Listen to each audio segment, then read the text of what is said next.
पंतप्रधान मोदी 5 एप्रिलला श्रीलंका दौऱ्यावर. याआधी पंतप्रधान मोदी 2 ते 4 एप्रिलला थायलंड दौऱ्यावर. बँकॉकमध्ये 6व्या बिमस्टेक शिखर परिषदेत सहभागी होणार. पुण्याच्या हडपसर पोलीस स्टेशन समोर माथेफिरूने मारली उडी. वडाच्या झाडावरून माथेफिरू तरुणाने उडी मारली तर मुख्यमंत्र्यांची भेट व्हावी अशी होती तरुणाची मागणी. कोल्हापूर पोलिसांकडून चंद्रपूरमध्ये प्रशांत कोरटकरचा शोध सुरू आहे. कोरटकरचा 19 मार्चपर्यंत चंद्रपुरात मुक्काम. तर 19 मार्चच्या रात्री कोरटकर हॉटेलमधून बाहेर पडला, मात्र नागपूरला गेला नसल्याची सूत्रांची माहिती आहे.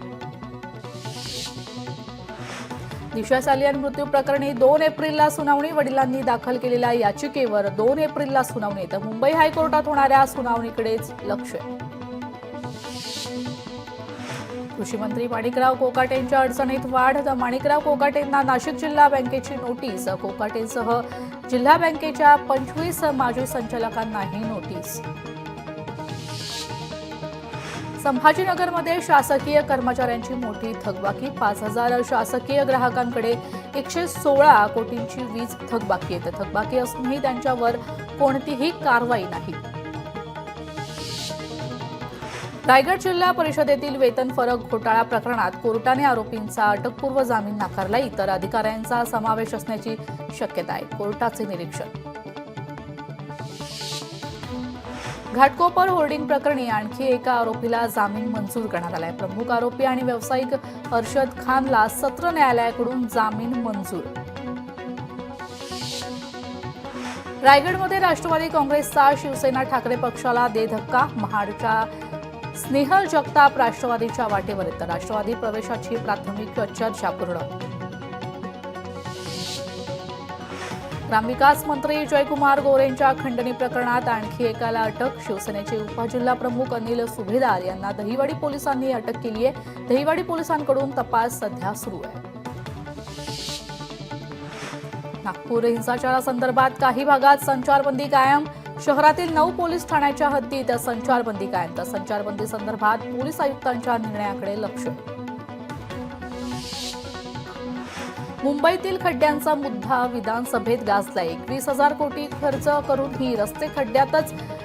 अमित साटम यांचा सवाल तर चौकशी करण्याचं उदय सामंत यांचं आश्वासन. राज्याची आर्थिक परिस्थिती सुधारल्यावर 2100 रुपये देऊ. कोणतीही योजना बंद होणार नाही. उपमुख्यमंत्री एकनाथ शिंदेंची ग्वाही. दिशा सालियान मृत्यू प्रकरणाचा तपास नव्याने करण्याची याचिका हायकोर्टाने स्वीकारली. आदित्य ठाकरे, सूरज पांचोली, दीना मोरियासह मुंबई पोलिसांवर याचिकेत गंभीर आरोप. अंबाजोगाईत मारहाण प्रकरणातील आरोपी माऊली माने खासदार बजरंग सोनवणे यांचा निकटवर्ती असल्याचा दावा. मानेचे बजरंग सोनवणेसोबत फोटोज समोर आले. देशातील चांगले खेळाडू या ठिकाणी खेळायला येत आहेत. तर ठाणे जिल्ह्यात कबड्डी हा फार महत्त्वाचा खेळ मानला जातो. सर्व येणाऱ्या खेळाडूंना शुभेच्छा. परिवहन मंत्री प्रताप सरनाईक यांच्याकडून. माथेरानमध्ये मोटर वाहनांना नो एंट्री. सर्वोच्च न्यायालयाच्या सुनावणीत निर्णय. तर माथेरानच्या प्रश्नांवर सलग 4 दिवस सुनावणी. पुढच्या वर्षीपासून पहिलीचा वर्ग सीबीएसई अभ्यासक्रमानुसार. महायुती सरकारचा मोठा निर्णय. अमेरिकेतील 5,30,000 लोकांचं टेन्शन वाढलंय. ट्रम्प इतर देशातील नागरिकांचं कायदेशीर संरक्षण रद्द करणार. डोनाल्ड ट्रम्पच्या निर्णयांमुळे सर्व देशांमध्ये घबराट. राज्यात लवकरच 1,500 डॉक्टरांची भरती. एप्रिलपासून डॉक्टर भरतीची प्रक्रिया सुरू होणार. आरोग्यमंत्री प्रकाश आंबेडकर यांची माहिती. कोरेगावच्या नव्याने बांधलेल्या वसाहतींची बिलं म्हाडाने थकवली आहेत. म्हाडाने 35 लाखांची पाण्याची बिलं थकवली आहे. म्हाडाकडून 20 लाखांच्या जवळपास इमारतींची वीज बिलं थकीत आहेत. तर महापालिकेकडून इमारतींना बिल थकीत असल्याच्या नोटीस. काश्मीरच्या बागेत उमलली आहेत बदामाची फुले. तर फुले पर्यटकांना करतायत आकर्षित. बदामची झाडे पाहण्यासाठी पर्यटकांची मोठी गर्दी. वाशिम जिल्ह्यात हळदीच्या दरात मोठी घट. काल वाशिम कृषी उत्पन्न बाजार समितीत हळदीला कमाल 13,000 रुपये प्रति क्विंटल दर. वाशिम जिल्ह्यात तुरीच्या दरात वाढ. तुरीच्या दरात मागील 15 दिवसांपासून वाढ आहे. 3 जिल्ह्यातील बाजार समित्यात तुरीला 7,600 रुपये प्रति क्विंटल पर्यंतचा दर. गिरण गावात पाणीचं संकट. पाणी पुरवठ्याचा कालावधी कमी झाल्याने कमी दाबाने पाणी पुरवठ्याच्या कालावधीतही कपात केल्याने स्थानिक त्रस्त. नंदुरबार जिल्ह्यात सूर्यफुलाची शेती बहरली आहे. प्रकाशा शिवारातील डांबरखेडा पुलाजवळील सूर्यफूल शेती करते प्रवाशांना आकर्षित. शहादा तालुक्यातील प्रकाशा शिवारात उन्हाळी हंगामात सूर्यफुलाची लागवड. PMPML रावेत ते हिंजवडी आणि रावेत ते पिंपरी या दोन्ही मार्गांवर बस सेवा सुरू करण्याचा निर्णय. त्यांचा फायदा IT कर्मचाऱ्यांना होणार. पैठणमध्ये नाथषष्ठी सोहळ्यानिमित्त वारकऱ्यांना 3 दिवस मोफत भोजन. कृषी जगत परिवारातर्फे दररोज 50 क्विंटल पुरी भाजीचा बेत. मोफत स्वच्छ पाणी आणि नाश्त्याची देखील व्यवस्था. पैठणमध्ये आरोग्य तपासणी शिबिराचे आयोजन. शिबिराचे उद्घाटन माजी केंद्रीय मंत्री रावसाहेब दानवेंच्या हस्ते करण्यात आले. तर वारकरी आणि भाविकांसाठी मोफत आरोग्य तपासणी शिबिर सुरू आहे. अमरावती महानगरपालिकेचे 887.67 कोटी रुपयांचे अर्थसंकल्प बजेट सादर. महापालिका आयुक्त तथा प्रशासक सचिन कलत्रे यांच्याकडून बजेट सादर. नंदुरबारमध्ये औद्योगिक विकासाच्या नावाखाली आदिवासींच्या जमिनी लाटण्याचा प्रकार. तर सत्यशोधक ग्रामीण कष्टकरी सभेचा कामाला विरोध. जिल्हाधिकाऱ्यांकडे निवेदन सादर. ठाणे शहराला अतिरिक्त 50 दशलक्ष लिटर पाण्याची गरज. पाणी पुरवठा वाढवण्याचा सरकारकडून प्रयत्न. ठाणे शहरासाठी स्वतंत्र जलसाठा निर्माण करण्याचा प्रयत्न. राज्यमंत्री माधुरी मिसाळ यांची विधान परिषदेत माहिती. मुंबई शहर आणि उपनगरात आज ढगाळ वातावरण. विदर्भातील काही जिल्ह्यात विजांच्या कडकडाटासह गारपिटीची शक्यता आहे. कोकणात राहणार दमट वातावरण आणि हवामान विभागाचा हा अंदाज आहे. उन्हाचा चटका वाढत असल्यानं धुळ्यातील आरोग्य विभाग ॲक्शन मोडवर आहे. जिल्हा रुग्णालयांमध्ये उष्माघात विभाग सुरू करण्यात आलाय. तर नागरिकांना काळजी घेण्याचं आवाहन देखील करण्यात आलंय. पिंपरी चिंचवडसह मावळच्या नागरिकांनी पाणी जपून वापरण्याचं आवाहन करण्यात आलं. तर पवना धरणातील पाणीसाठी 49% आणि मोठ्या प्रमाणात बाष्पीभवनाचा पाणी साठ्यांवर परिणाम होण्याची शक्यता आहे. छत्रपती संभाजीनगरमध्ये 100 शिक्षकांचा सामूहिक आत्मदहनाचा इशारा. शिक्षकांच्या मागण्या पूर्ण होत नसल्याने शिक्षकांचा सामूहिक आत्मदहनाचा इशारा आहे.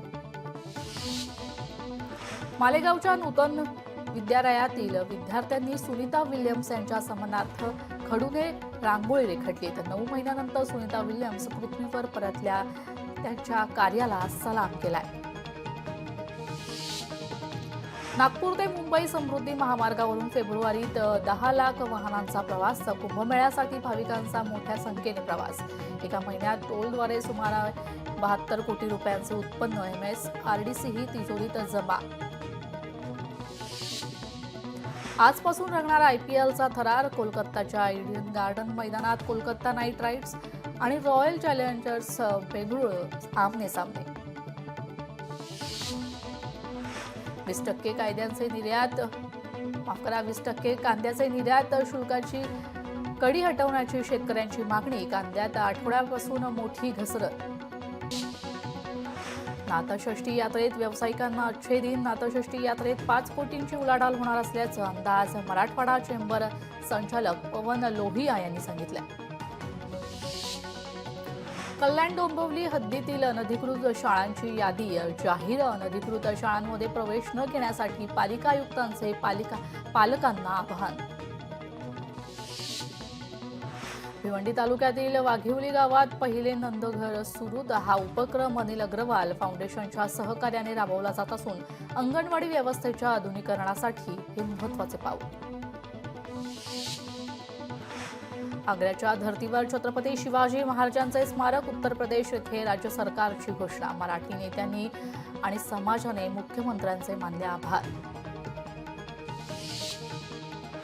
चिपळूण बस स्थानकाच्या बांधकामासाठी निधी मंजूर. तर बांधकामासाठी तब्बल 2 कोटी 85 लाख रुपयांचा निधी मंजूर करण्यात आलाय. परिवहन मंत्री आमदार प्रताप सरनाईक यांच्या उपस्थितीत हा महत्त्वाचा निर्णय.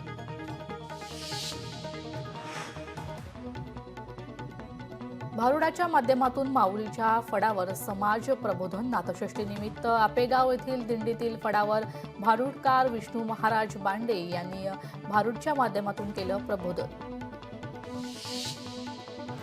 हिंगोलीत शिक्षकांचा सामूहिक आत्मदहनाचा इशारा. ठप्पावाढ अनुदानाच्या मागणीसाठी आत्मदहन आंदोलनाचा इशारा देत जिल्हाधिकारी यांच्याकडे निवेदनाद्वारे देण्यात आलंय. राष्ट्रीय समाज पक्षाचे जिल्हाधिकारी कार्यालयासमोर धरणं आंदोलन. तर शासनाच्या नवीन कायद्यान्वये लोकांची होणारी लूट थांबण्यासाठी आंदोलन. नाथषष्ठी यात्रेनिमित्त टाळ मृदुंग वीणा खरेदीसाठी वारकऱ्यांची मोठी गर्दी. यंदा नाथषष्ठी यात्रेतून सुमारे 5 कोटींची उलाढाल होणार. मराठवाडा चेंबर संचालक पवन लोहिया यांचा अंदाज.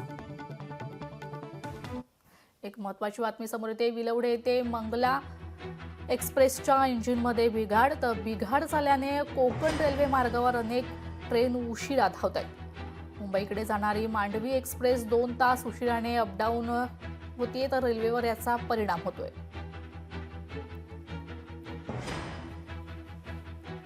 विलवडे येथे मंगला एक्सप्रेसच्या इंजिनमध्ये बिघाड झाल्याने कोकण रेल्वे मार्गावर अनेक ट्रेन उशिरा धावत आहेत. मुंबईकडे जाणारी मांडवी एक्सप्रेस 2 तास उशिराने धावते, तर अपडाऊन करणाऱ्या रेल्वेवर याचा परिणाम होतोय.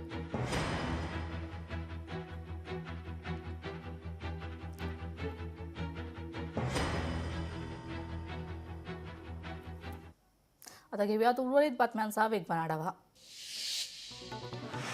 बुलढाण्यातून पैशाचा पाऊस पाडणारी टोळी गजाआड. तर मोताळा तालुक्यातील जयपूरमध्ये जादूटोण्याचा प्रकार.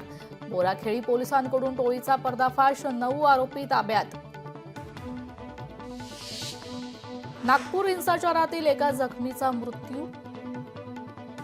जखमी इरफान अन्सारीचा उपचारादरम्यान मृत्यू. नागपुरातील मेयो रुग्णालयात सुरू होते उपचार. वसईतला सराईत आरोप 17 वर्षांनंतर अटक. मित्र सावत्र आई आणि 3 सावत्र भावंडांची केली होती निर्घृणपणे हत्या. तर वसई गुन्हे शाखा कक्ष 2च्या पथकाकडून अटक. कोल्हापुरात एटीएममध्ये चोरीचा प्रयत्न करणारा 72 तासात जेरबंद करण्यात आलाय. तर परप्रांतीय चोरट्याला स्थानिक गुन्हे अन्वेषण शाखेने अटक केली आहे. लोकशाही मराठी ऐका, पहा, जागरूक रहा.